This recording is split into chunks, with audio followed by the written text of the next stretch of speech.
Please be seated.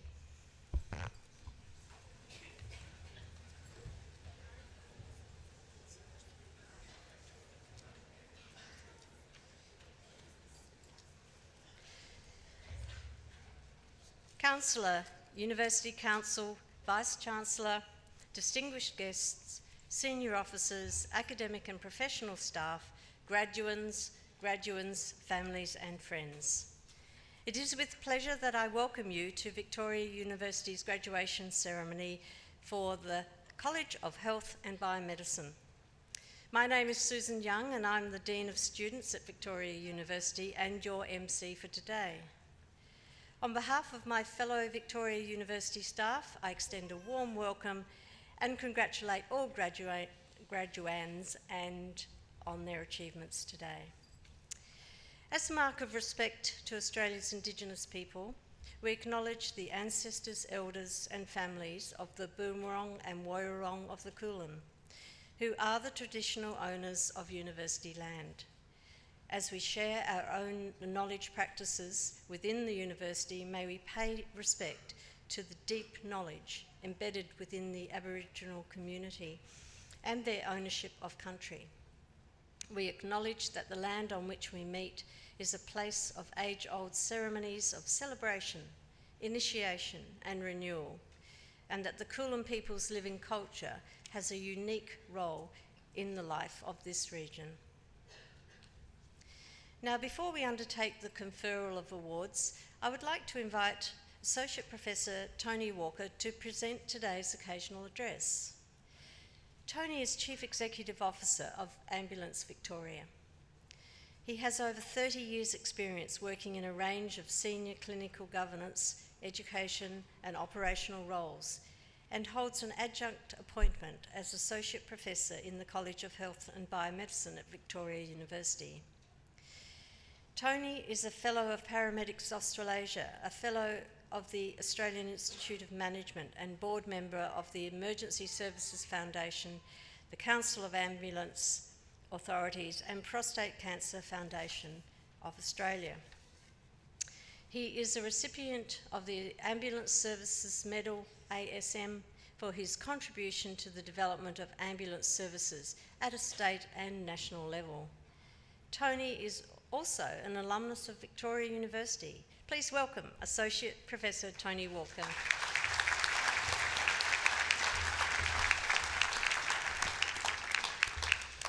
Well, good morning everybody, Councillor, Vice-Chancellor and graduands. It's an absolute honour to be here this morning. Can I also acknowledge the traditional owners of the land on which we're meeting today and pay my respects to elders past and present, and particularly any elders that may be here today. Firstly, can I congratulate every single one of you for your hard work to get here today. I know for many of you it hasn't been an easy journey, and you should all feel rightly proud to what you've achieved. I particularly will express my bias today and acknowledge the paramedic graduates in the room. As you're walking past today, feel free to drop in your CVs, and that'd be really good. Lots of great opportunities in our organisation at the moment. I'd also like to take this opportunity to acknowledge the critical role played by your family and friends. because, to be honest, you wouldn't have been here today if it wasn't for the support that they've been able to give you. And I have very fond memories 5 years ago of sitting in this same room, sitting where you are today, proudly watching my son graduate as a paramedic. And so I know how proud your families are to be here with you today. The qualification you're receiving today is more than just a piece of paper. It's a passport for a world yet to be defined, a world calling out to each and every single one of you to be explored as part of your respective life journey. And like any good journey or trip, I'm sure there are some of you in the room who have really got this planned to the nth degree. You know where you want to go, you know what you want to be. There are others in the room who are a bit more laissez-faire and laid back, who you've got your ticket and you're thinking, I'll just see where it takes me. Now I can tell you I'm one of the first group, I'm not one of the second. I'm the sort of guy that goes on a holiday and plans out every single bit and get anxious when I hear of others who just book a ticket to go overseas and then think I'll work out my accommodation when I get there. That gets me anxious, so I don't know how they do it. So today I'd like to share a little bit with you about my journey and some of the lessons I picked up along my career. So I started as a paramedic with the ambulance service in Victoria in 1986. And it's really interesting, when I joined my career, I sort of had this goal of wanting to help people, and my career, I thought, well, that's what I'll be doing probably for the rest of my ambulance career. I had not predicted or planned to be where I am today. It's nothing I even thought would be possible. I still have very fond memories of my first day in the ambulance service, and there is an adage that one of my instructors taught me at the time, and it's very true to this day, and I still applied it when I was offered the opportunity to be the CEO. I'm not the only one that says this. Richard Branson says it as well. Fake it till you make it. In other words, you're going to be put in situations that make you feel anxious and not sure what to do. Can I assure you that confidence that comes from just trying to do your best at the time can make a real difference. So my clinical career has been really interesting. And one of the great things, and the paramedics in the room will know this, one of the great things of providing frontline care to people is that you're touching people at the times of their lives where they're at their most vulnerable. Throughout my career, I've had the honour, and I use the term honour, to have supported people at the end of their lives. I've had the honour to see new lives come into the world. I've had the opportunity to see, to touch the lives of individuals, and I've had the opportunity to hold the hand of an elderly lady who's fallen over and broken a hip. It was really interesting talking to a graduate, one of our paramedic graduates last year. I asked her the question, why did you join the ambulance service? And she said, I've always wanted to be a paramedic since I was 5 years of age. And I said, well, why? That's interesting. She goes, well, one day I'd fallen over and I'd broken my arm, and my mum had taken me to the Royal Children's Hospital, and I was in really, really bad pain, and I was feeling really bad. And this paramedic, who hadn't brought her in, mum had taken her herself, paramedic just popped in and started talking to her and relaxed her and made her feel everything's going to be okay. At the age of 5, she remembered that. Now, that one touch by that paramedic at that time led her to take on a career as a paramedic today. So every single person you, as a health professional, touch as part of your career, you'll make a difference to, and in a way that you may not realise. You may think it's just being kind of nice to someone. You may have touched their lives and changed them in a direction that they never thought was possible. My initial career was set out to be, it was education. I longer term thought my career would probably be taking an academic role in university,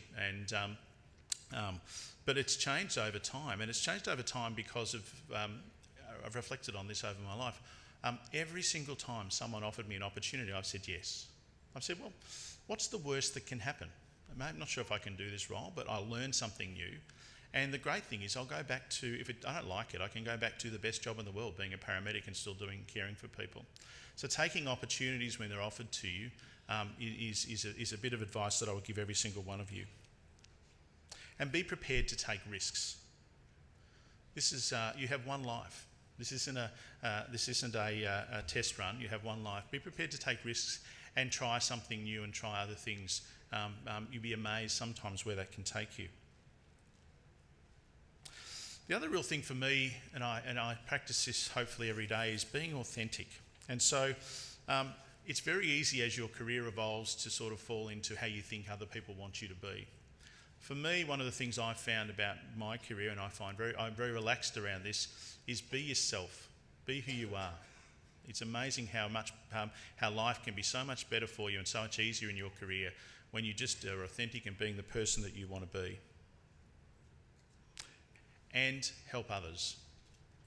I know it can sound glib, but from my experience, doing something for others, helping and supporting others comes back to you in spades. The other important thing for me is your profession. So each of you are now a member of a profession, your respective profession. That profession will be guided by you.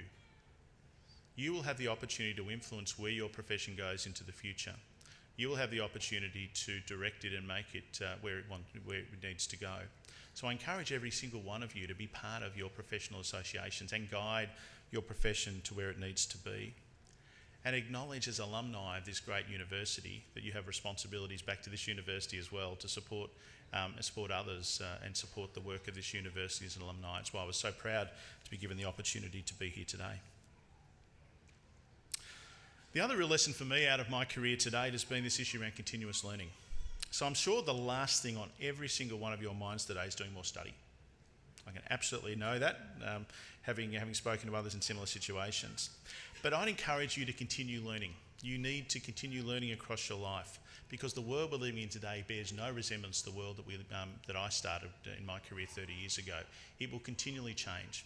So I encourage every single one of you to continually learn, whether it's higher education qualifications, whether it's vocational training, it doesn't matter, you need to keep learning. Disruptive technology, social change, roles that exist today will not exist in 20 or 30 years' time, and we need to adapt to that. This constant learning and taking on new ideas is critical. So I have a master's degree that took me, I think, about 10 years to get. But I just quietly studied, continuing study, 1 or 2 subjects a year. Before you know it, you've got a qualification that will guide you into the next part of where you want to go in your career. I encourage all of you to consider that. The other key one for me is around your health and well-being. So right now, every single one of you in the room think you're invincible. I remember being that way at your age. To do the things you want to do across your life and to be the person you want to be, you need to look after your health. Both your physical health and your mental health. So I've experienced that in 2 ways. At the age of 47, I was diagnosed with prostate cancer. Because of a great GP and early care, I've been treated for that, and thank goodness, 7 or 8 years on now, I'm cured, as much as you can be for these things. But being rigorous around your health and making sure you're getting those checks with people is absolutely critical. But the key, and most of you would probably see a GP when you need to, but the key one that I want to leave with you today is around your mental health. Because 1 in 5 Australians will at some point in their lives suffer or experience mental health issues, mental health illness. And it's really critical that you form relationships with not only your GPs but with psychologists and other mental health professionals across your life. It's the stigma that exists in society around mental health is something we all have to break down. I regularly get a checkup from the neck up, as one of my colleagues describes it, from a psychologist every 6 months to make sure that I can be the best I can be in my job as I do my GP. I encourage all of you to consider doing the same. And foster your relationships and keep a good balance in your life. There is nothing more important than your family. I've learnt that the hard way as having had my second marriage. That I was far too career orientated during my first, and that led to its breakdown. I encourage every single one of you to make sure you put your family and those things first, and not let your career aspirations get in the way of what's really important. So in closing, couple of key messages from me. Don't sweat the small stuff, and remember that no matter what happens every single day, the sun does come up the next day, and the world does get better. So when you're having those really difficult times, remember that. And congratulations to all of you on what you've achieved in reaching this amazing milestone today. Every one of our lives is an unwritten adventure waiting to happen. And I can say to every one of you, embrace it, enjoy every minute of it, be kind to others, be kind to yourself, and be the best you can be as an alumni of this great university. Thank you very much.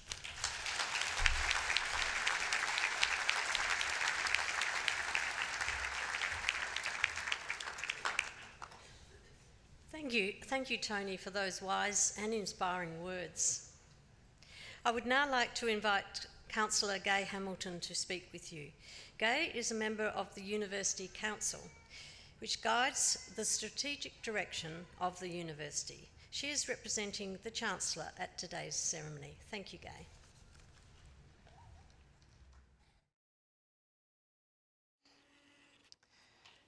Thank you very much indeed. Vice-Chancellor, distinguished guests, senior officers, academic and professional staff, graduands, family and friends, welcome, especially to our graduands. Today is a day to celebrate. It's to celebrate your success. In graduating today, you have achieved a great deal. You have demonstrated a capacity to set goals and then work hard to achieve them. You've shown persistence and determination. I also have no doubt that most of you have learned the art of juggling priorities, and many of you have overcome challenges, great ones no doubt, in order to complete your studies. These are not just qualities that have enabled you to gain your well-earned qualification. They are qualities that will assist you as you build your career. Your success in completing your course is one of many successes you will enjoy in life. Be proud of what you've achieved. And know that your parents, families, friends, and all of the staff who've been a part of your time with us are equally delighted with your success. You are graduating from a university that is highly regarded, not just nationally, but internationally. Victoria University is ranked in the top 2% of universities worldwide. It's also been ranked as number 56 of the universities that are less than 50 years old, and 55 in the inaugural Asia Pacific University rankings. And all of these rankings are from the prestigious Times Higher Education World Rankings. So we actually know that we're doing the right thing. The success of our university is also your success.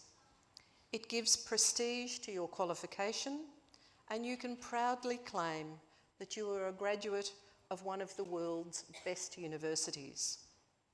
You can say that you are a graduate of a modern university that has done its best to equip you to meet the needs of our 21st century community. We aspire to the highest standards of teaching and learning, and we aim to provide our students with first-class facilities in which to learn.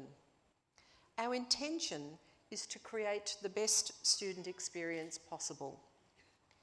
We value your safety and well-being, and we promote equitable, respectful relationships and believe that everyone has the right to live, work and study in a safe environment without fear.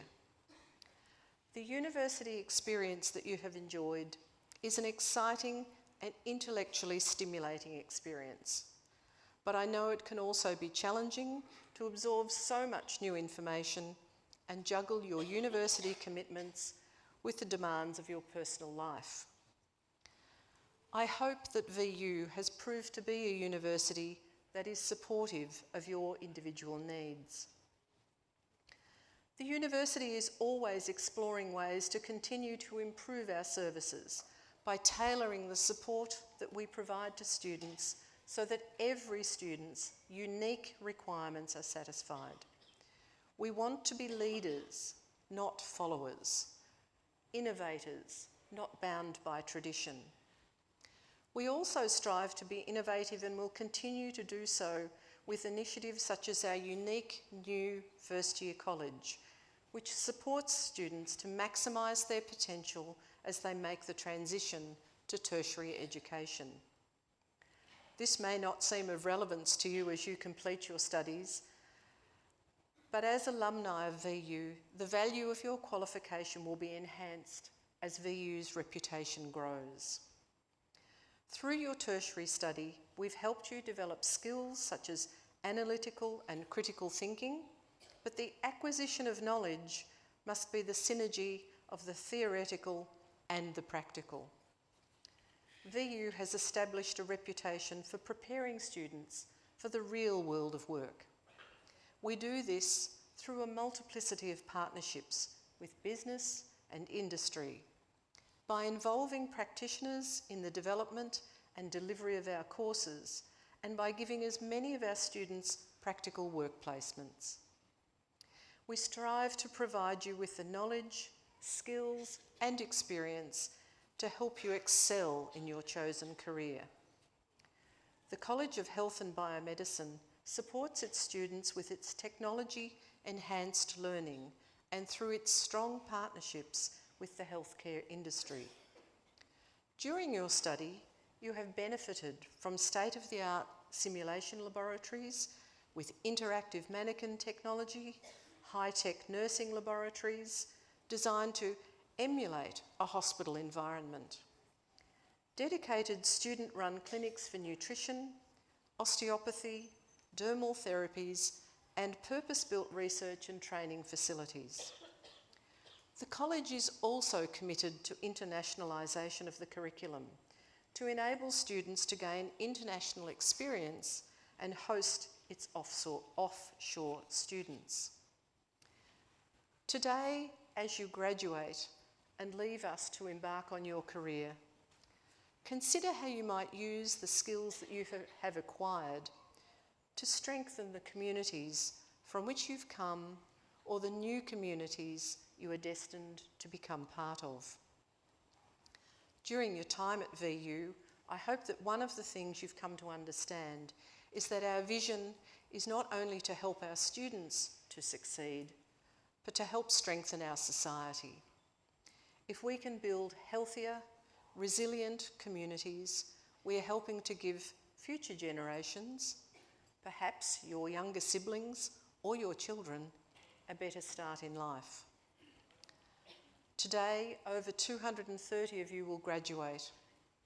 I encourage you all to remain connected to the VU community as a member of the Alumni Association in order to build your personal and professional networks.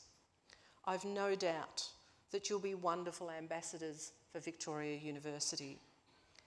Congratulations once again.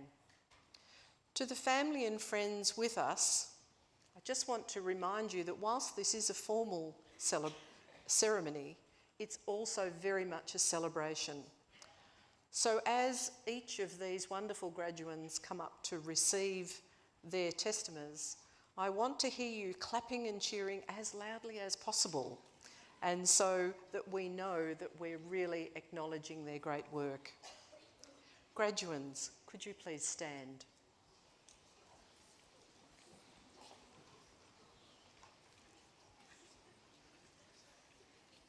This is where you get to change from graduands to graduates. I call upon the Chair of the Academic Board, Ms Deborah Tyler, to present the authorised record of all conferred graduates for this ceremony and in absentia.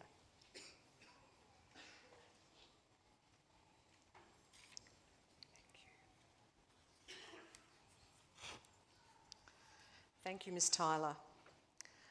By virtue of the authority vested in me by the Council of Victoria University, I admit the duly authorised graduates to the appropriate award and to all the rights and all of the privileges of those awards.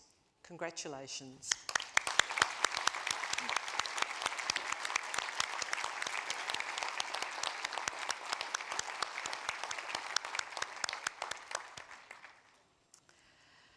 Now, graduates, I'd like you to turn around and face your family and friends. And I want you to join me in thanking them for all of the support that they've given you during your studies. Thank you all.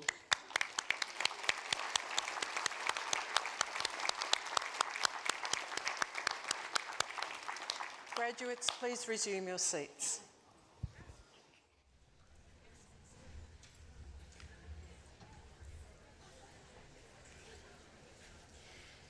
Thank you, Councillor. I now call upon the Dean of the College of Health and Biomedicine, Professor Karen Dodd.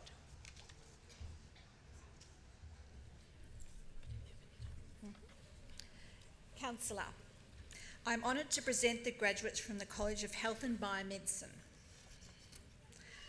The following graduates have been awarded the Bachelor of Health Science Paramedic. Belinda Louise Alga.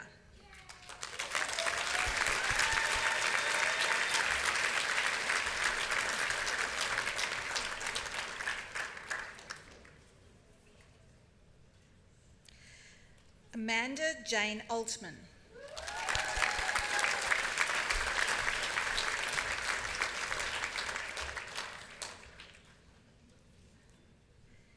Emma Bannerman.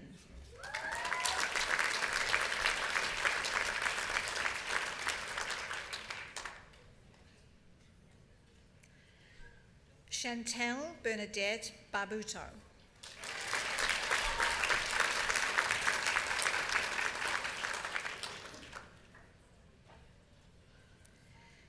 Caitlin McCulloch Beardmore.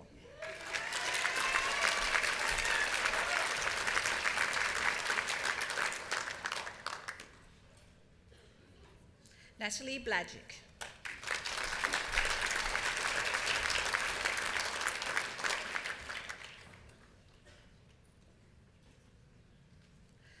Lauren Therese Burns.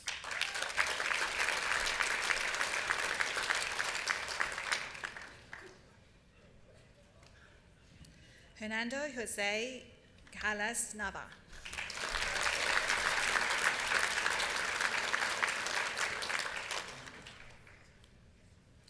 Wei Xing William Xu.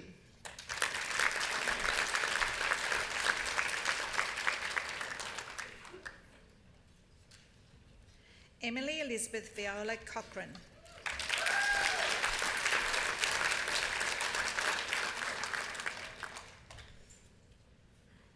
Mia Kudsia.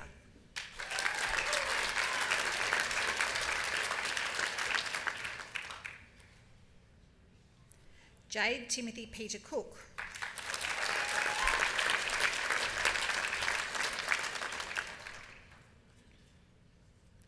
Reese Davey.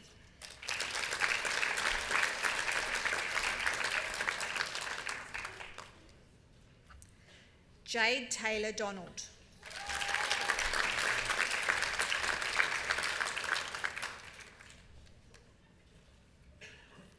Larissa John Donahoe.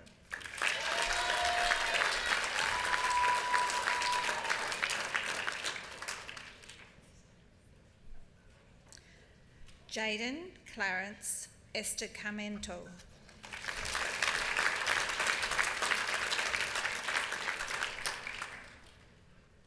Emily Kate Falconer.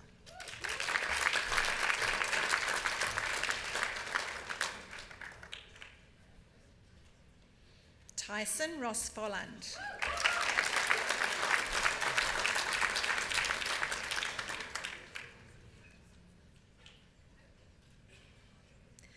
Matthew James Foster.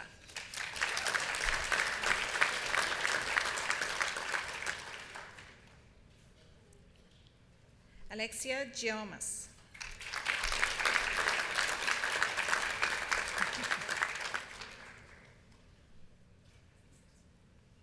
Tegan Grace Halligan.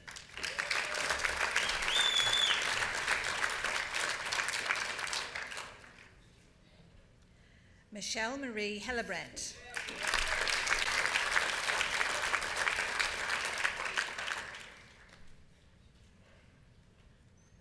Trin Tai Hoeng.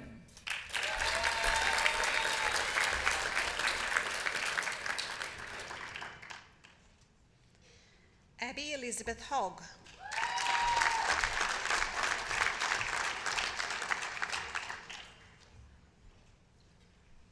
Lisa Marie Kite.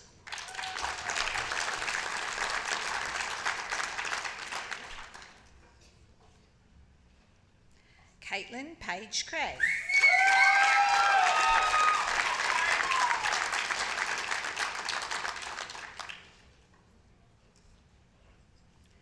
Nicholas Oi Ming Kung.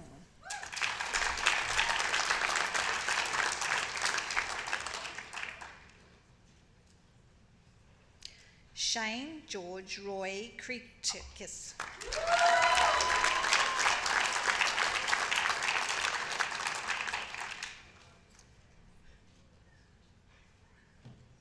Hannah Sue Lapthorne.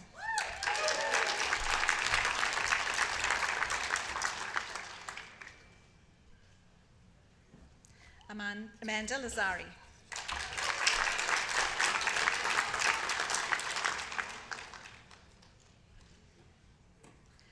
Christopher Legaspi.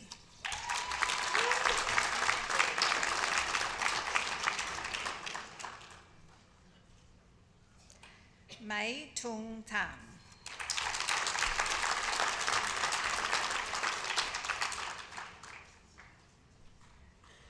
Tran Huing Mai.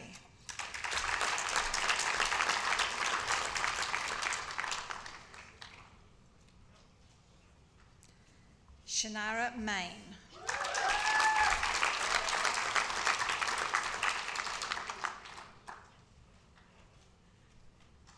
Kylie Ann Manson.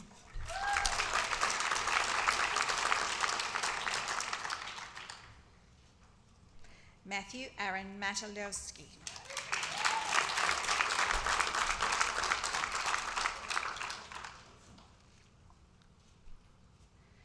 Nicole Jennifer McKee.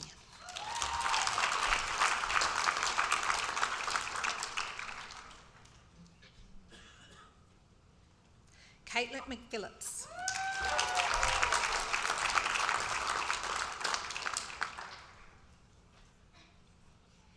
Georgia May Miller.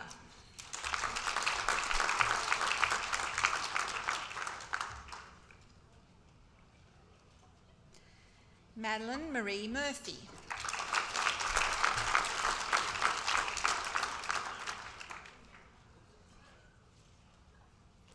Lynn Nguyen.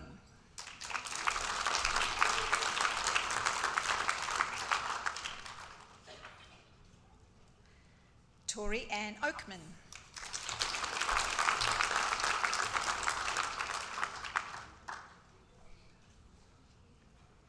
Michael Frank Paparonis.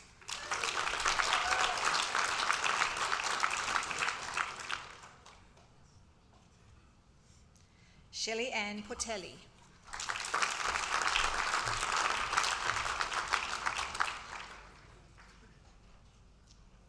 Christy Jane Pyle.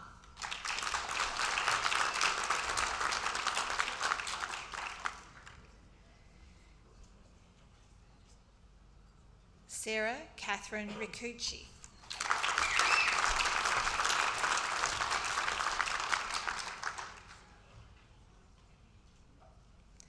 Peter Stanley Seaman.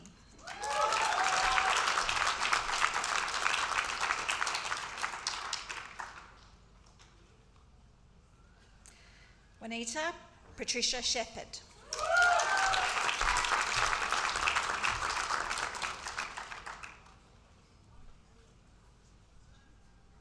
Andrew Evan Slaney.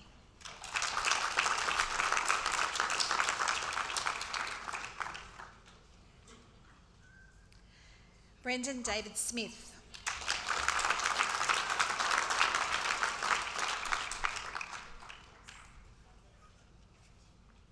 Aidan Paul Smith.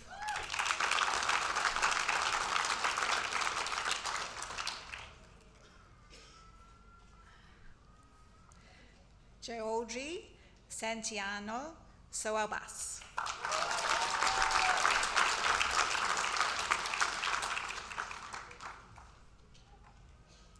Fatima So.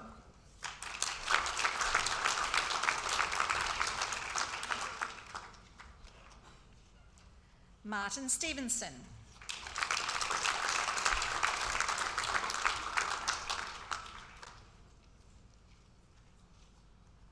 Bridget Julius Sutton.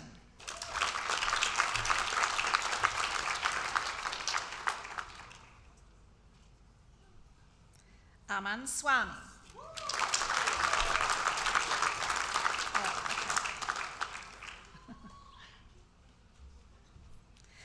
Mustafa Tucker, who is also celebrating a birthday today.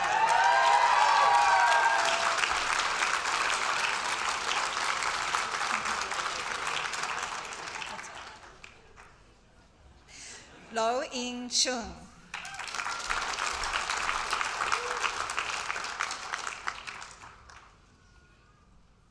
Zoe Elizabeth Tennant.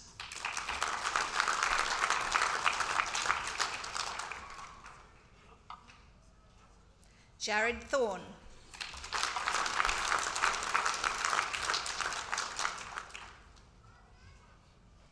Stephanie Ann Ward.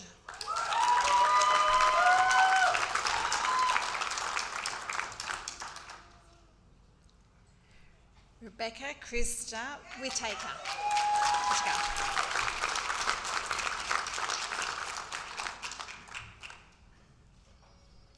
Sam Thomas Williams.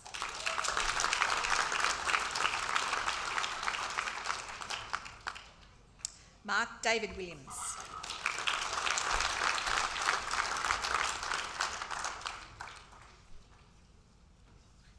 Kalina Renee Wood.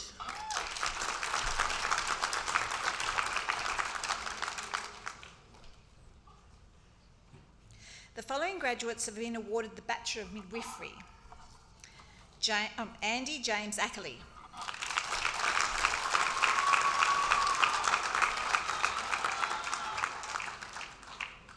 Pamela Ann Austin.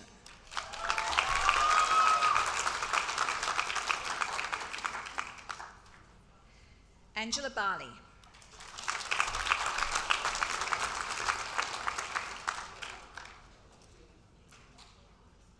Bree Nicole Blaine.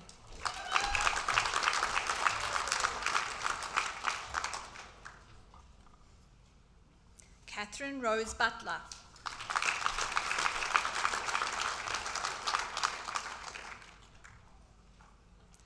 Jessica Marie Camilleri.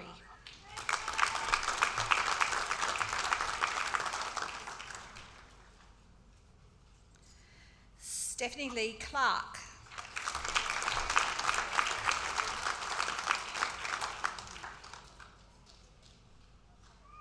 Lauren Ann Clementi.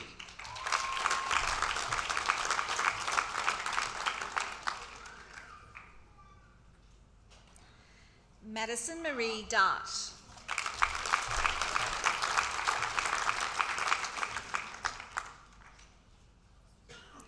Jacinta Louise Emsley.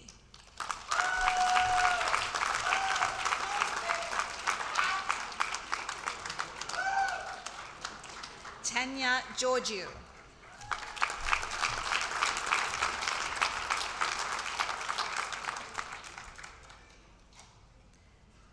Stephanie Nicole Liu.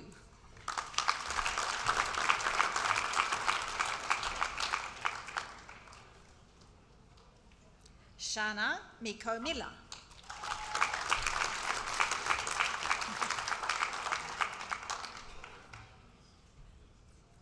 Emma Louise Mitchell.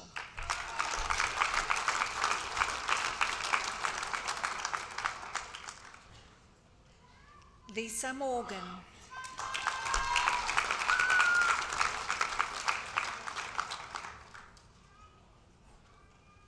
Madison Emily Newman.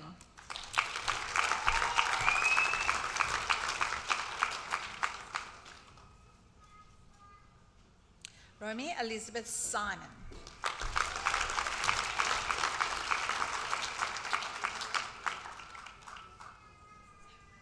Nellie Jane Wilson.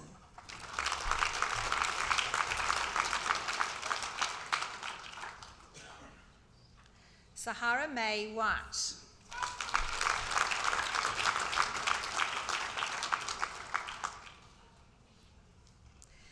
Nian Zhu Zhang.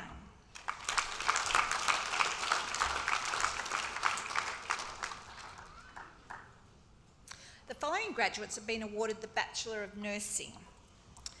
Fantensa Abraham.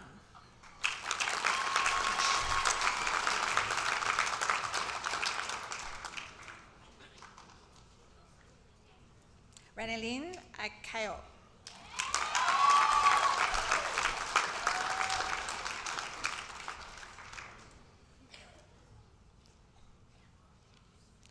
Raniel Akao.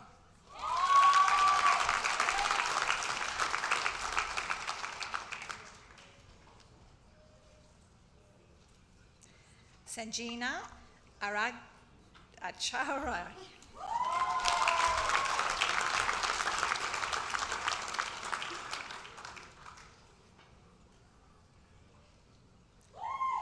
Chelsea Martha Aguinaldo.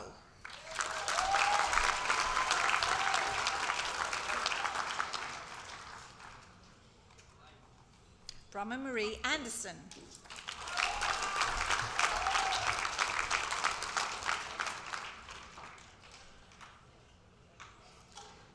Maneza Arslan.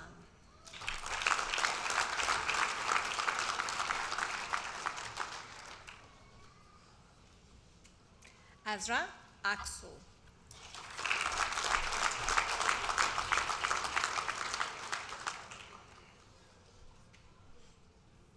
Reem Ahmad Sobi Abdurrahman Azam.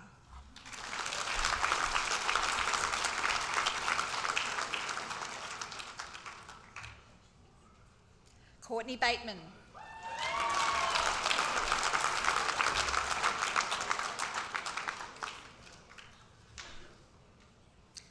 Akbaret Bezeba Hibi Beram.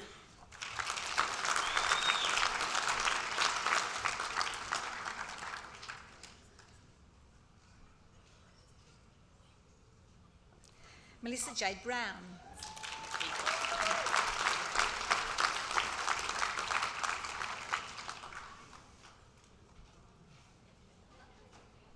Aoife Marie Carolyn.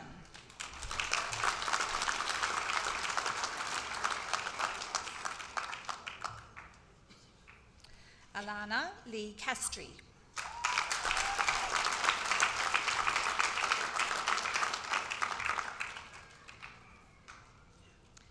Jamie Samantha Clark.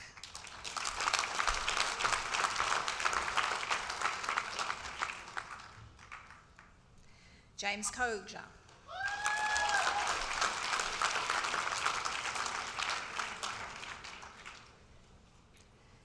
Jessica Barbara Connell.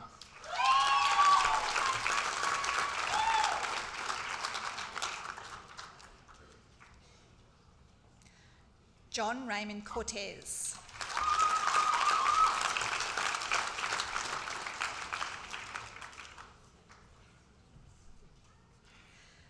Justin Dale Cortez.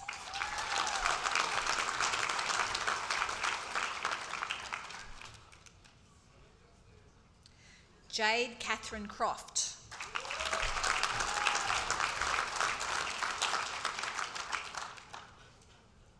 Isabel Louise Dale.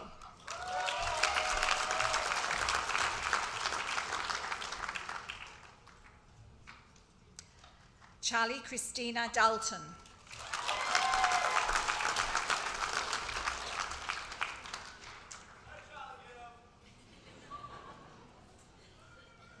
May Daw.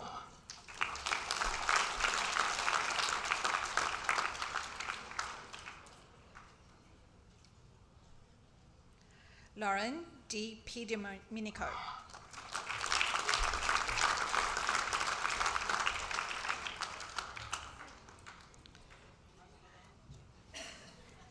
Elaine Jane Dimabayu.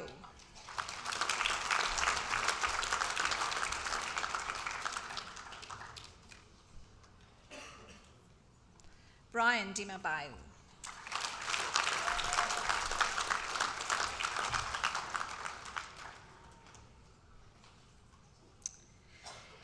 Janelle Ruth Dinois, who is also celebrating a birthday today.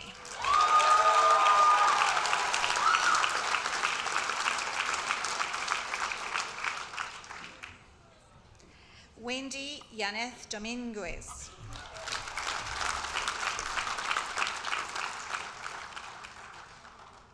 Cassandra Hannah Doyle.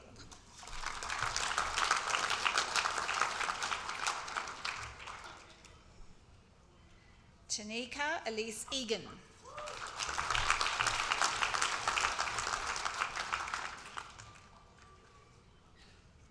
Hin Hassan Elmi.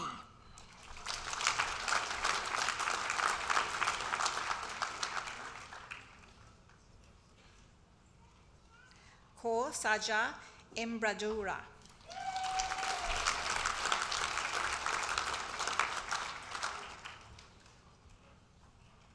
Amanda Jennifer Fisher.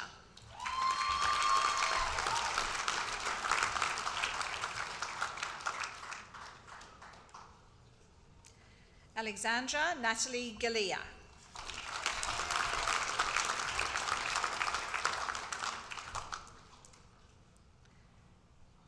Georgia Kate Gapes.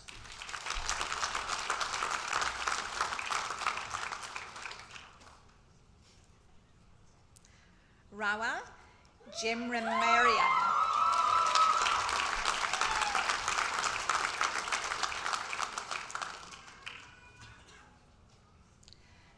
Laura Jade Mary Gillespie.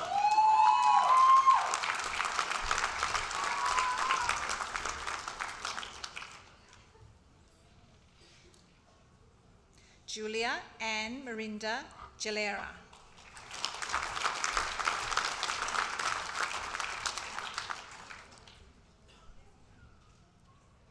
Mohini Guraram. Sorry.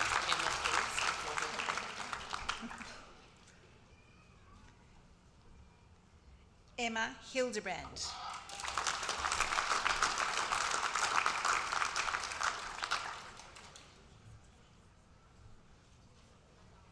Sarah Hoblos.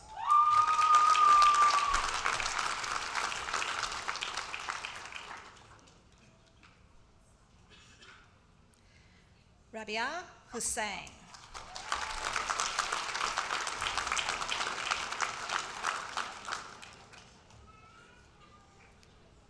Stephanie Huon.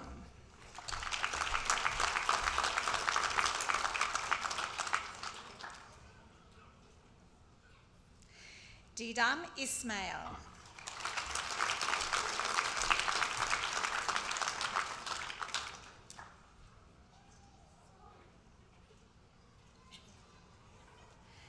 Isatu Jallo.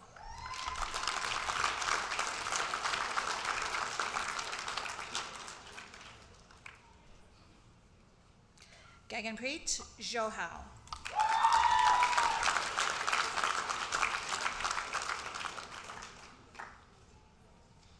Kariti Karishma Karan.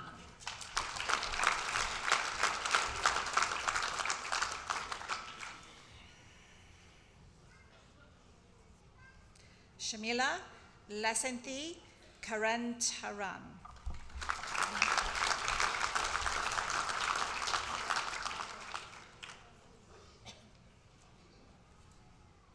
Kao Karamidjit.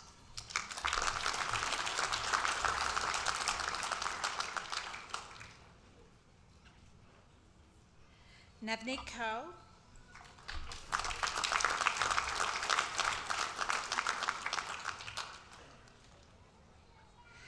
Claudia Verena Clocker Briganadello.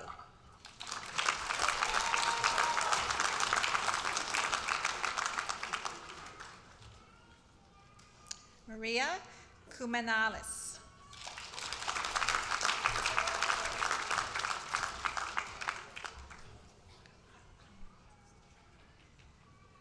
Eva Kowalakis.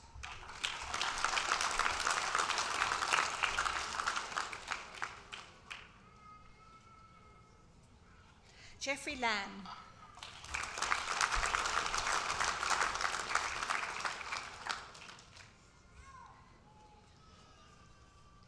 Stephanie Catherine Laralai.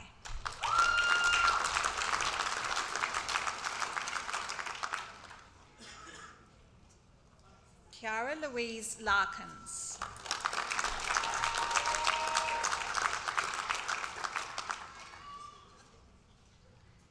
Rachel Elizabeth Laurie.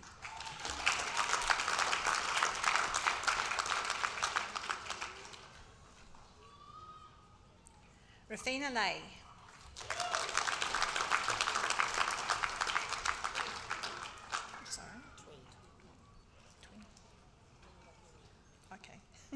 Tui Lee.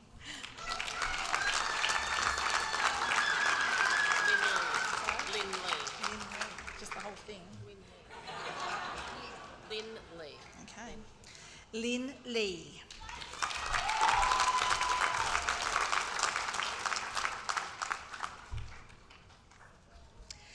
Morgan Jane Livesey. Morgan's mum is also graduating today with a PhD.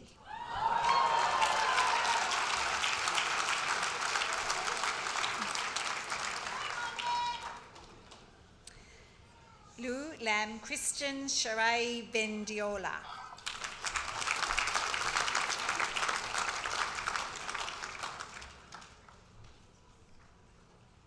Lume Bas Nenita.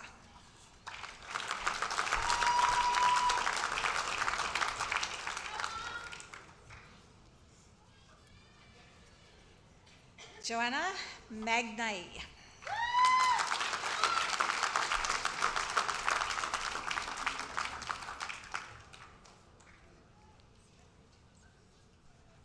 Marites, Austria, Magtanong.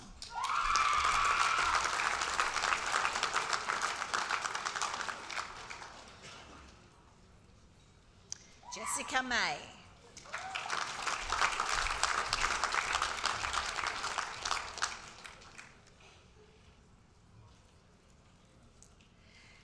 Sizothaneskosi Masengo.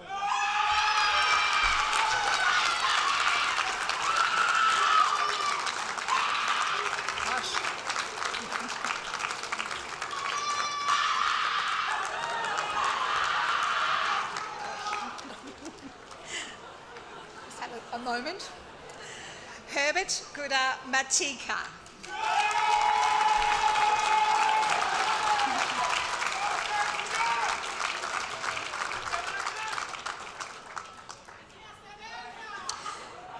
Mazo Erazuralam Rodolfo.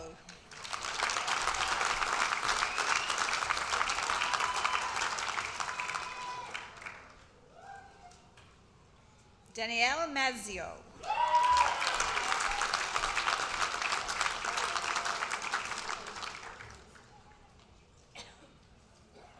Taylor Victoria Macalia.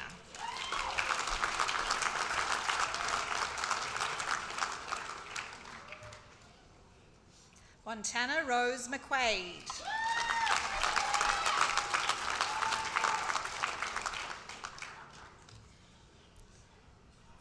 Michael Mendoza.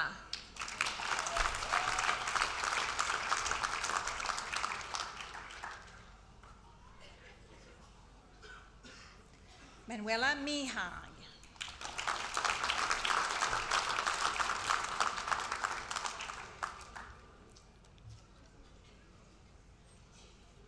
Jessica Marie Mitchell.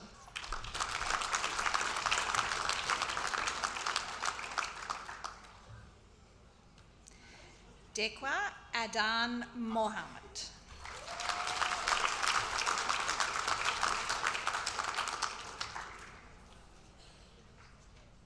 Rebecca Asante Morelli.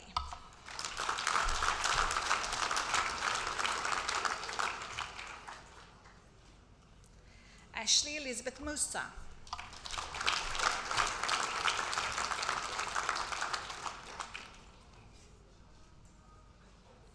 Ashley Ellen Mundy.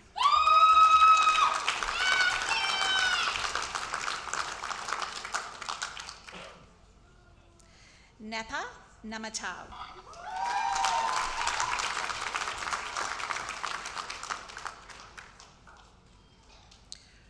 Rosendo Marcus Navarro.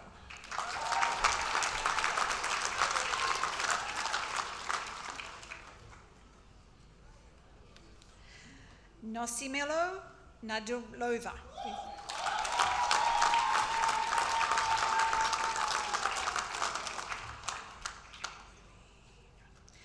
T. Tu Tui Nguyen.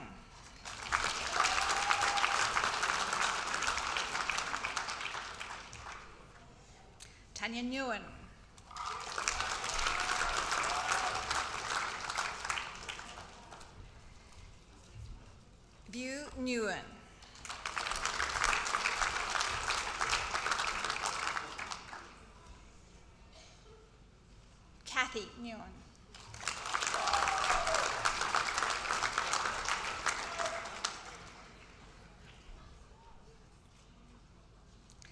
Kayla Louise Nicolosi.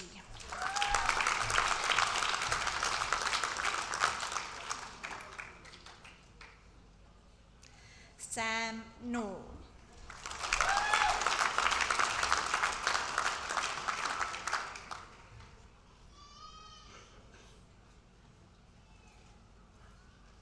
Janae Kathleen O'Brien.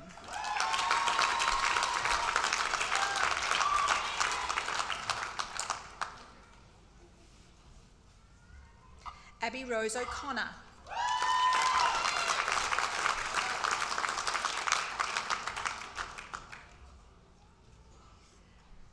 Rolly Orawoli Larabeya Jeanette Ogbe.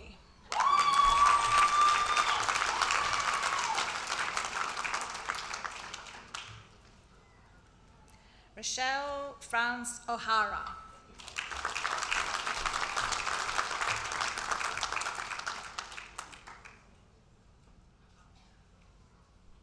Shileo Omaseni Olatan.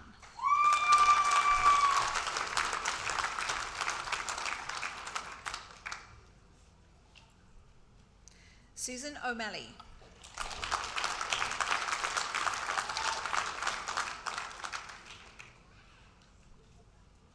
Danielle Lovelyn Joyce Pamplona.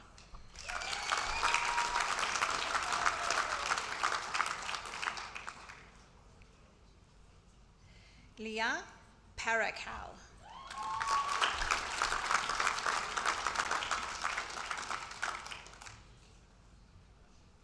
Megan Louise Parrish.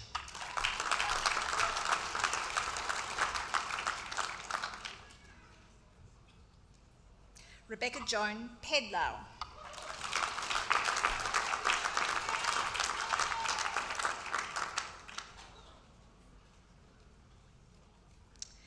Pechpranwi Witsi.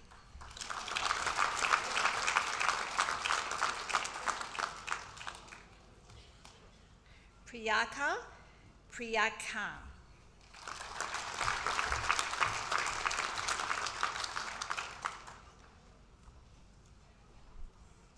Sarita Ray.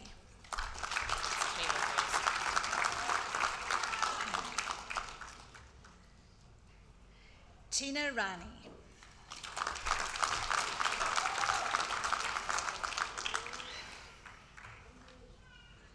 Sophia Gabrielle Jane Repion.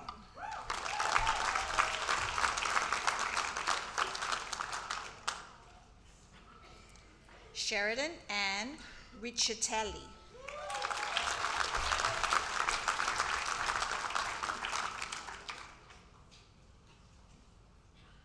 Lana Simone Ruban.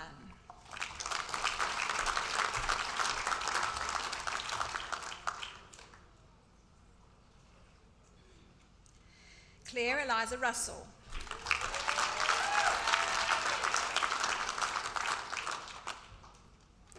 Tessa Rose Russell.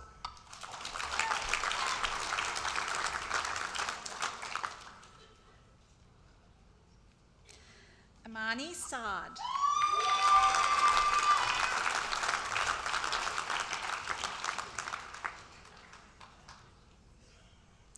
Christine Saad.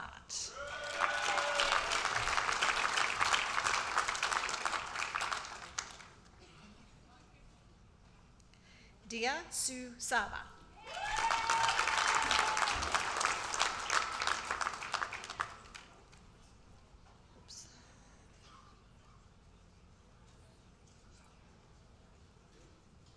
Stephanie Elizabeth Sacco.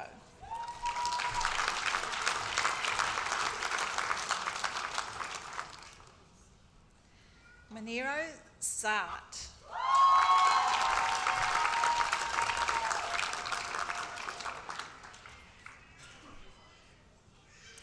Jeffrey Santos.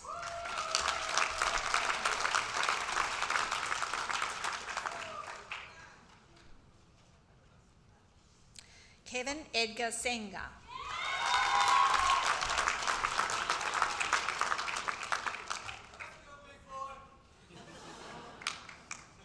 Katrina Serrano.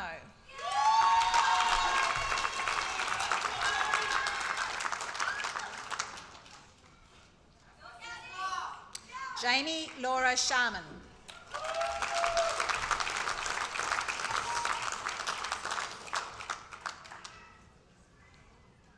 Sukhvir Singh.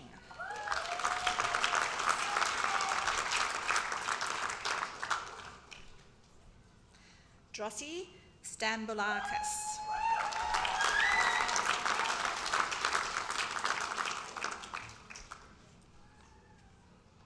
Alexandra Stechik.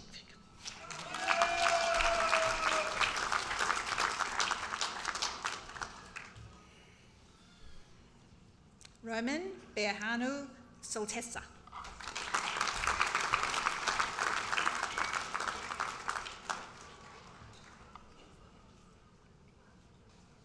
Tan Hanwin.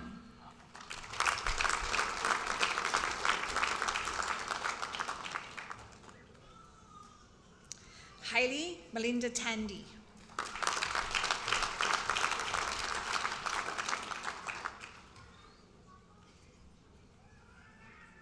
Rupa Tatwadia.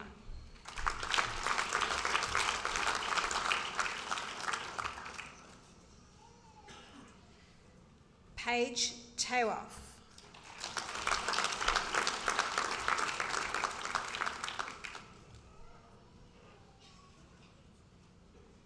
Lauren Louise Taylor.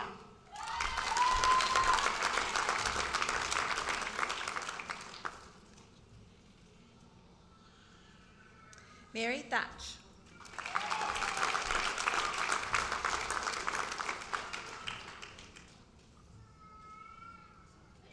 Brooke Kaylee Thompson.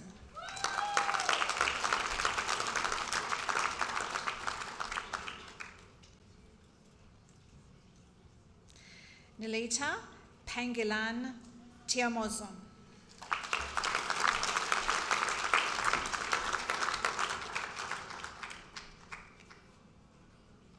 Kirsty Ann Tranter.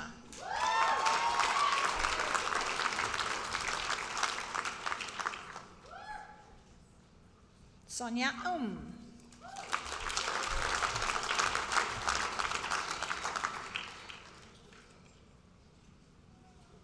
Marie Stephanie Veladopalais.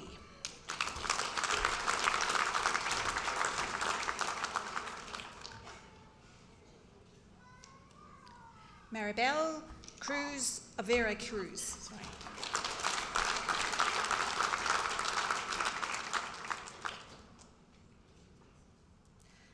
Rina Wardak.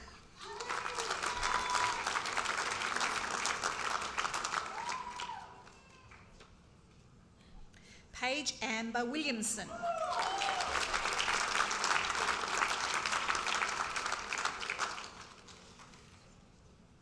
The following graduates have been awarded the Master of Health Sciences Osteopathy.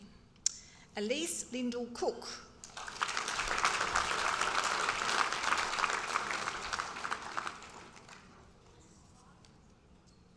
John Paul Maliatsis.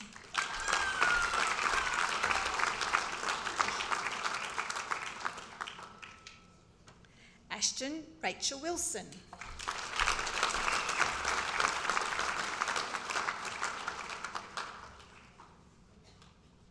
Councillor, that concludes the presentation of graduates from the College of Health and Biomedicine.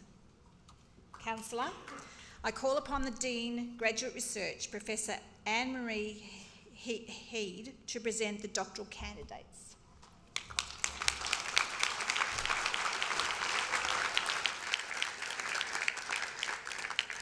Councillor, professional doctoral degrees are conferred on those who have undertaken a combination of advanced coursework and original research resulting in a significant contribution to knowledge in the relevant professional field. The work generally includes a critical review of the literature, a systematic form of inquiry, and the preparation of a thesis reporting the outcomes of the research.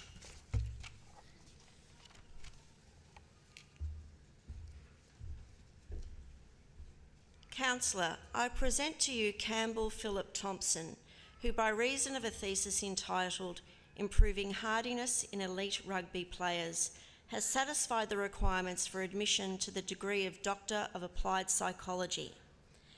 Campbell examined the impact of cognitive behavioural therapy on hardiness in 2 professional rugby league players, using a case study design with 6 intervention sessions across a competition season.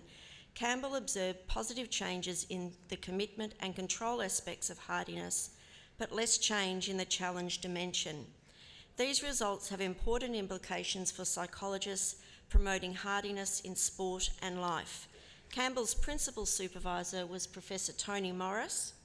Councillor, Dr. Campbell Philip Thompson.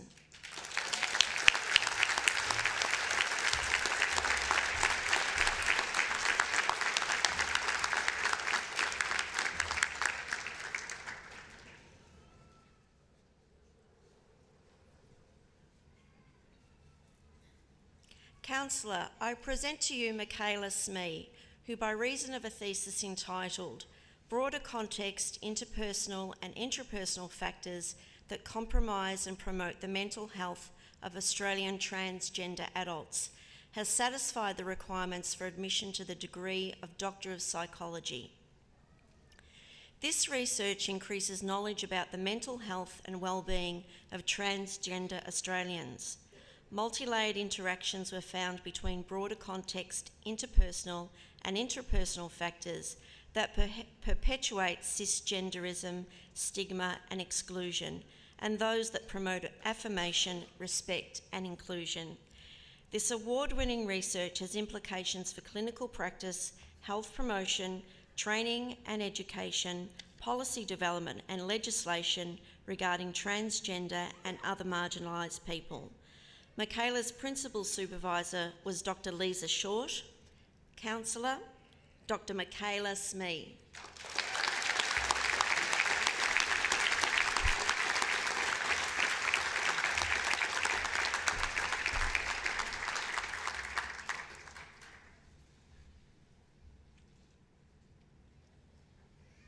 Councillor, Doctor of Philosophy degrees are conferred on those who have completed a major program of original research, resulting in a significant new contribution to knowledge in the field. The work generally includes a critical review of the literature, a systematic form of inquiry, and the preparation of a substantial thesis reporting the outcomes of the research. Councillor, I present to you Karen Livesay, who by reason of a thesis entitled Culturally and Linguistically Diverse Simulated Patients, Otherness and Intersectional Identity Transformations Revealed Through Narrative, has satisfied the requirements for admission to the degree of Doctor of Philosophy. Karen, an academic in nursing, investigated the experience of people from culturally and linguistically diverse backgrounds who work as simulated patients. The narrative analysis produced rich and deep accounts of the experience of simulated patients, which explained the imperative of inclusion simulation practice.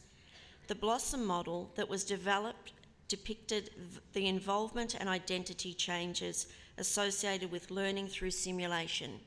Karen's principal supervisor was Professor Christine Martin MacDonald, and her associate supervisor was Dr. Ruby Walter. Councillor, Dr. Karen Livesay.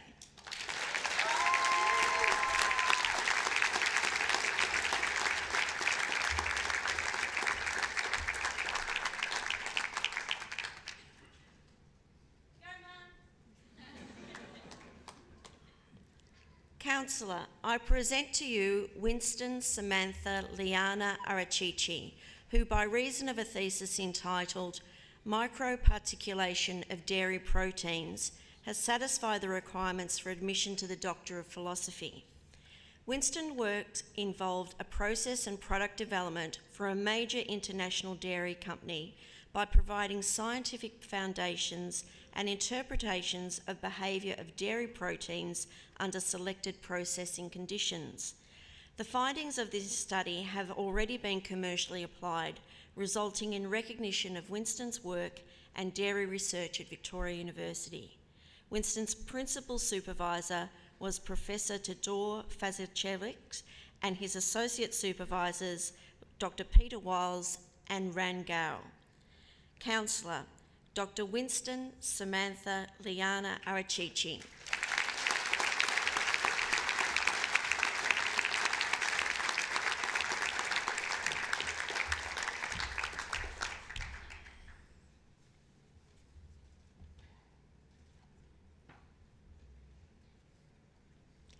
Councillor, I present to you Vasambal Manickam, who by reason of a thesis entitled In Vitro Physiological Activities of Peptides Derived from Underutilised Australian Fish Species, has satisfied the requirements for admission to the degree of Doctor of Philosophy. Vasambal's thesis describes novel work on enzymatic generation of bioactive fish peptides from excess or waste fish proteins, while the specific antioxidant, metal chelating and anti-hypertensive properties of these peptides will add commercial value to the fish industry, they can also be used to improve human health through the treatment of diseases such as high blood pressure.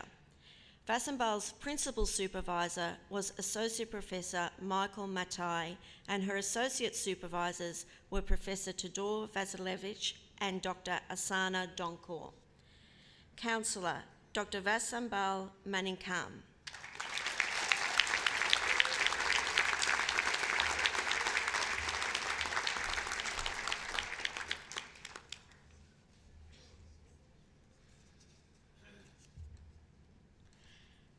Councillor, I present to you Rami Nudiani, who by reason of a thesis entitled Anti-Carcinogenic Peptides Derived from Fish Products has satisfied the requirements for admission to the degree of Doctor of Philosophy.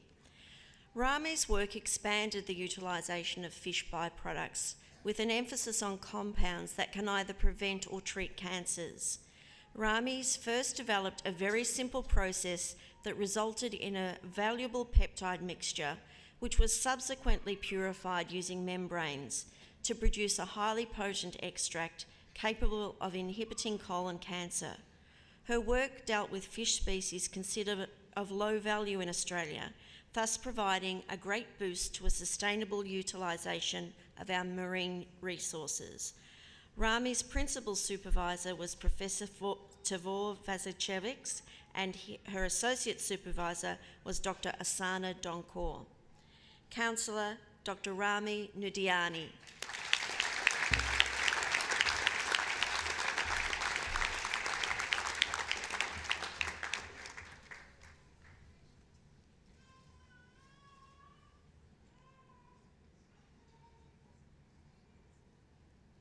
Councillor, I present to you Umberto Manuel Oriason, who by reason of a thesis entitled Living with Back Pain, a biopsychosocial analysis of contributing factors, has satisfied the requirements for admission to the degree of Doctor of Philosophy. Chronic back pain results in significant disability. Umberto examined the role of biopsychosocial factors in back pain. Psychosocial factors such as education predict the number of treatments accessed and disability levels more effectively than levels or duration of pain.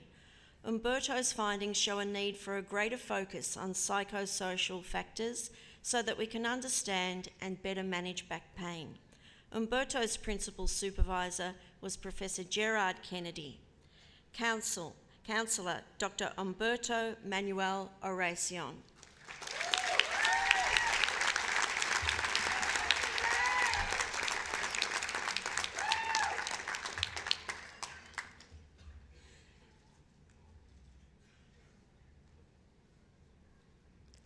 Chancellor, I present to you Dicky Chestova Palopesi, who by reason of a thesis entitled Relocation, Sense of Community, Connection to Place, and the Role of Culture Following a Volcanic Eruption, has satisfied the requirements for admission to the degree of Doctor of Philosophy. Following major natural disasters, physical and individual mental health are the major focus of interventions. In this research, Dicky interviewed survivors, community leaders, agency staff and government officials following the Mount Merapi volcano eruption in Indonesia. His work identified a strong emphasis on the disruptions to place identity and attachment. Rebuilding of social connections were required to enhance a sense of community. Dickie's principal supervisor was Professor Adrian Fisher, and his associate supervisor was Dr. Megan Tyler. Councillor Dickie Chestova Palupesi.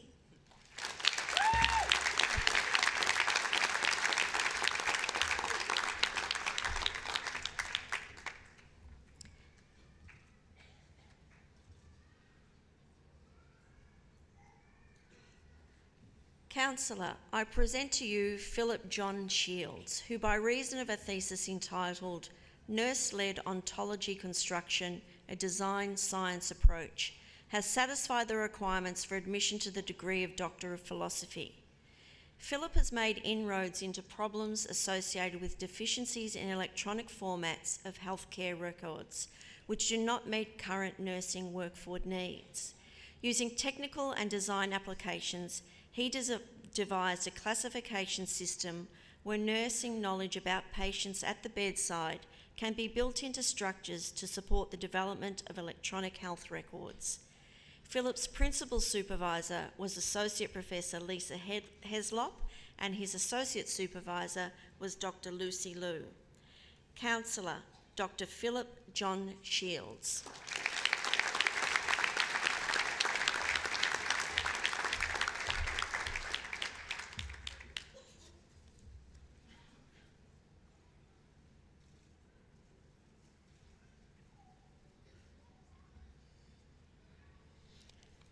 Councillor, I present to you Cara Angeline Timpani, who by reason of a thesis entitled Characterising and Evaluating the Efficacy of Metabolic Therapies for the Treatment of Duchenne Muscular Dystrophy, has satisfied the requirements for admission to the degree of Doctor of Philosophy.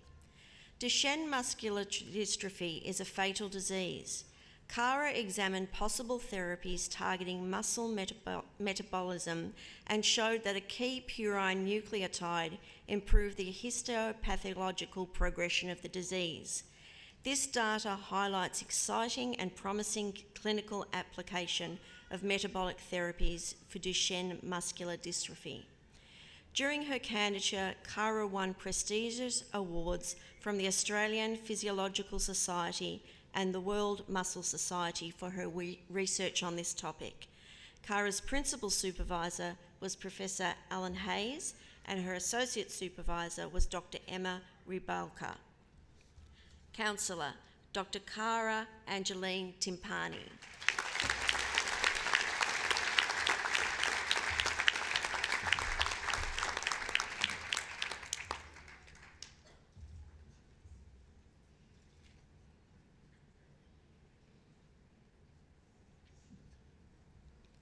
Councillor, I present to you Emily Joy Walker, who by reason of a thesis entitled Energy Requirements and Body Composition of Professional Sport Athletes, has satisfied the requirements for the admission to the degree of Doctor of Philosophy.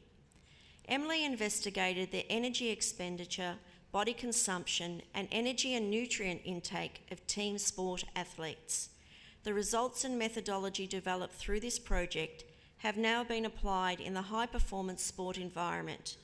Emily has been invited to speak at a number of conferences, has 1 article published and 3 prepared for submission to high-impact sports journals. Emily's principal supervisor was Professor Andrew McCainch, and her associate professor was Dr. Robert Augie. Councillor, Dr. Emily Joy Walker.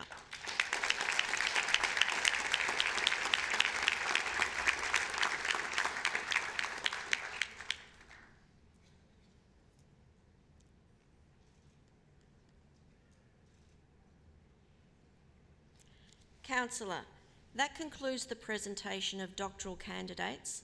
I now call upon the Vice-Chancellor, Professor Peter Dawkins.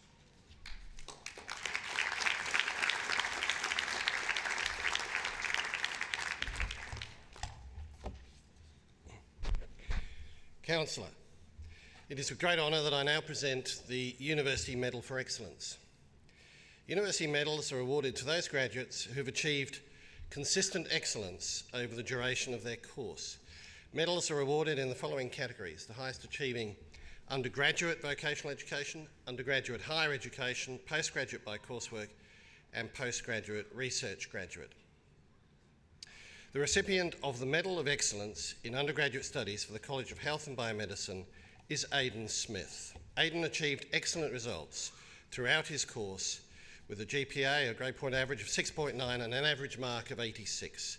Please welcome Aidan Smith.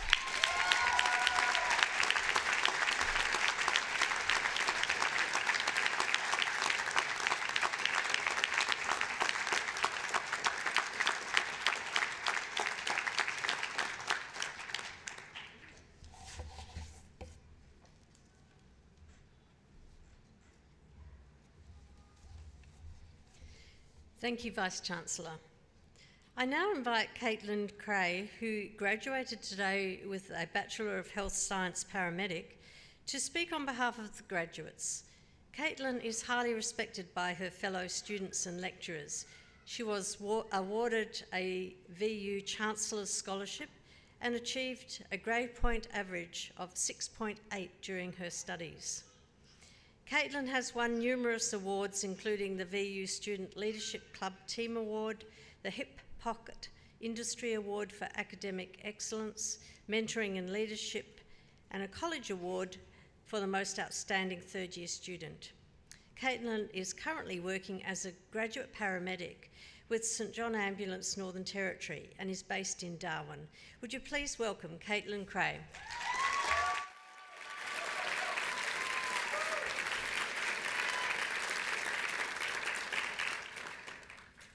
Thank you, Councillor. Oh man, this is harder than it looks, I swear. Every time I've sort of gone either over the mark or under, it's just, I'll get it one day. Thank you for having me, Vice-Chancellor, distinguished guests, fellow graduates, family and friends, of course. To quote Tolkien, I don't actually know half of you half as well as I would like, and as such it seems inappropriate for me to attempt to encapsulate the great diversity of experiences that sit before me in this room. I can only really share a snippet of my own narrative and humbly hope that aspects of it may resonate with your own. It's a privilege to be here, to be speaking to you all, and I mean that in the truest sense of the word. Education is a fundamental human right that many Australians have unbridled access to. We have relatively high rates of enrolment for primary school aged children, and the ABS reports that 1 in 5 Australians aged 15 to 64 are enrolled in some kind of course, whether that be vocational, undergraduate, and so forth. However, in the worldwide scheme, we are the minority. If the global population was condensed into 100 individuals, only 7 of them would have university degrees. 14 would be illiterate, and of that 14, 9 would be women. I don't mean to undermine what we are here to celebrate today. We've earned incredibly hard. Your qualifications were not earned lightly, so don't undersell them. Be proud of them. However, I can personally acknowledge that luck has played a huge role in my ability to stand here today and speak to you all. Far too many do not have the luxury of being born into a comfortable existence, nor the appropriate platform to express that, and I hope to always remember that. I'm honoured to consider many of you friends and my future colleagues. However, I'm almost certain that there is no one here today in this room, except for maybe my dad, who was aware of the fact that on the very first day of uni at VU 3 years ago, I called him panic-stricken, almost in tears, because I was so certain that there was no way that I could possibly complete another 3 years of study at uni. I've never told anyone that. I also have never told anyone that my first grad position that I applied for, I was rejected without even an interview. And in my first interview, I bombed out so hard that I thought I'd never get a job. So there's a hat trick for you. Maybe you're thinking that this is an unorthodox way to start a valedictorian speech, and you're actually probably right. I used to hide these experiences from people because I convinced myself that they were failures, and I thought that failing meant that I was a failure. I was complicit in perpetuating a personal and professional culture that I can still see remnants of today, if I'm completely honest.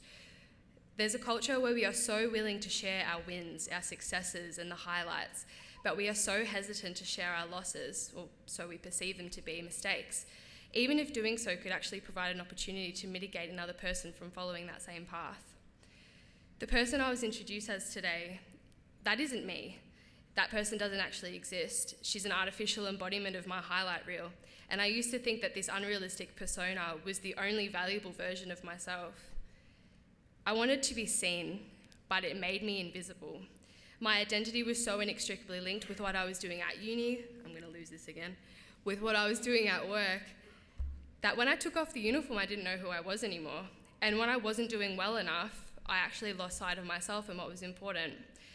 It's been a long road, but I can stand before you here today with my highlight reel and my bloopers on display, as I hope I've shown you.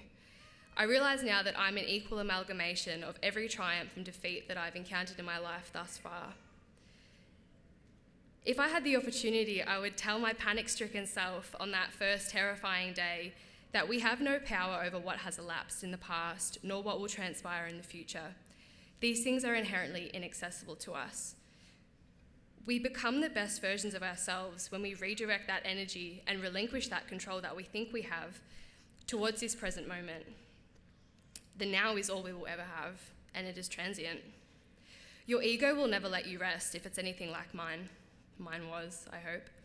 It makes you so hungry for validation and acknowledgement and so fearful of criticism that you don't realise you are already full and complete.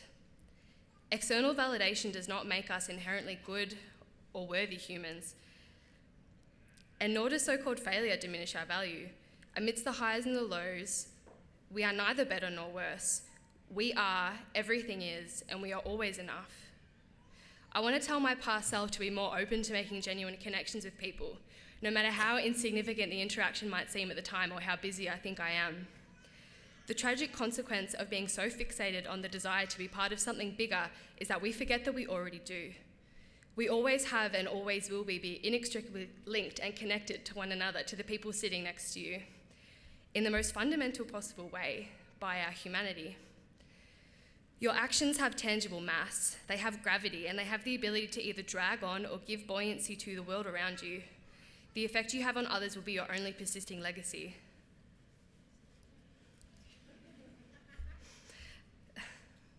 Irrevocably, though, you are the master of your fate and the captain of your own soul, so it is up to you to decide whether your choices are guided by fear or love. There is nothing more simple or more potent than that decision, in my humble opinion. Remember that connection is always a choice and not a tether. Respect yourself to disconnect from things that no longer serve you. Take time to figure out what is needed. Take more time to gauge how your skill set can contribute to making a difference. The time will pass anyway, so why not be the positive change that you want to see and take a chance on something you believe in?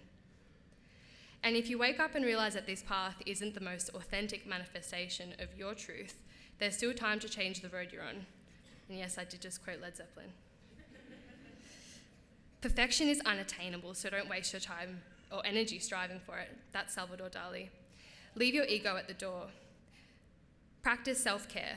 There is absolutely no shame in asking for help. I've done it countless times and will continue to do so in the future. It is there. Don't burn yourself out merely trying to keep others warm. And to quote Jim Carrey, dare to be seen in all your glory. Your perfectly imperfect selves. I can see you all now. I hope you see me. And I hope that you see each other and will continue to. Congratulations, I really mean that. And thank you lastly to everyone who has supported me. The VU faculty, the amazing mentors, structured and unstructured, that I was privileged to encounter, my friends, and of course my beautiful family. In particular, Mum, Dad, and Leah. Thank you for loving me unconditionally. I'm a product of all your efforts and I'm eternally grateful. Thank you so much and good luck.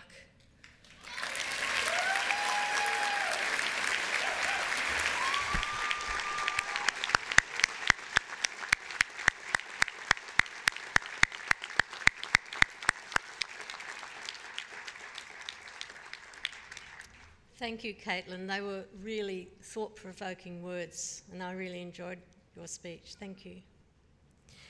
I now invite the Vice-Chancellor, Professor Peter Dawkins, AO, to read the charge to our new graduates.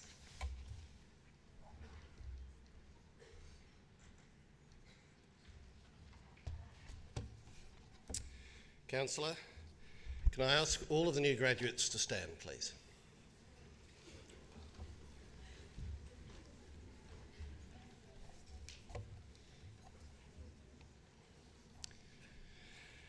I charge you as graduates of Victoria University to uphold our commitment to excellence in the way you use your knowledge, skills and capabilities in your chosen occupations and industries and in your further studies, to engagement by the way you use your knowledge, skills and capabilities for the benefit of local and global communities, and access, along with equity and respect, by the way you connect with people from diverse countries, cultures, socio-economic and educational backgrounds.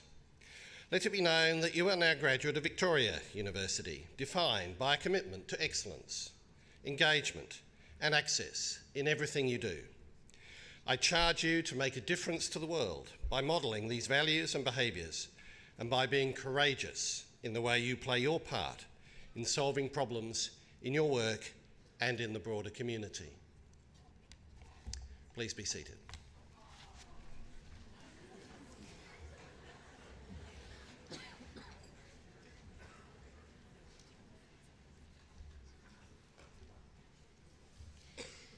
Thank you, Vice-Chancellor. I would now like to invite our Councilor Gay Hamilton to speak with you. Thank you, Gay.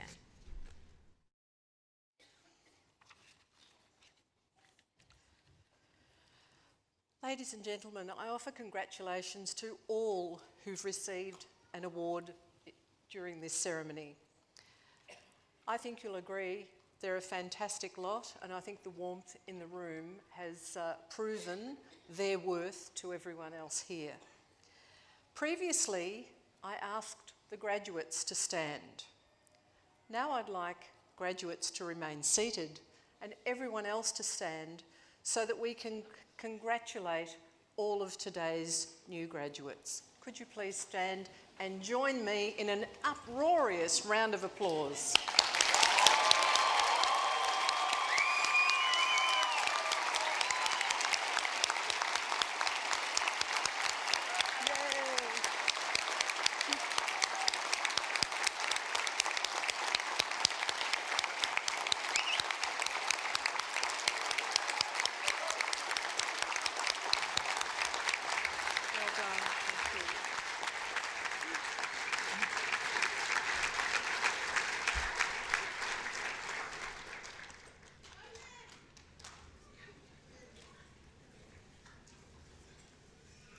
Councillor, that brings to a close the formal proceedings of this graduation ceremony. And on behalf of the Councillor, I extend an invitation to all graduates and guests to join her and the university procession in the view on level 4 for refreshments. For safety reasons, I ask guests to remain in their places until the university procession and the new graduates have left the atrium. Guests will then be invited to leave once the procession and all graduates have departed. So would everyone now please stand?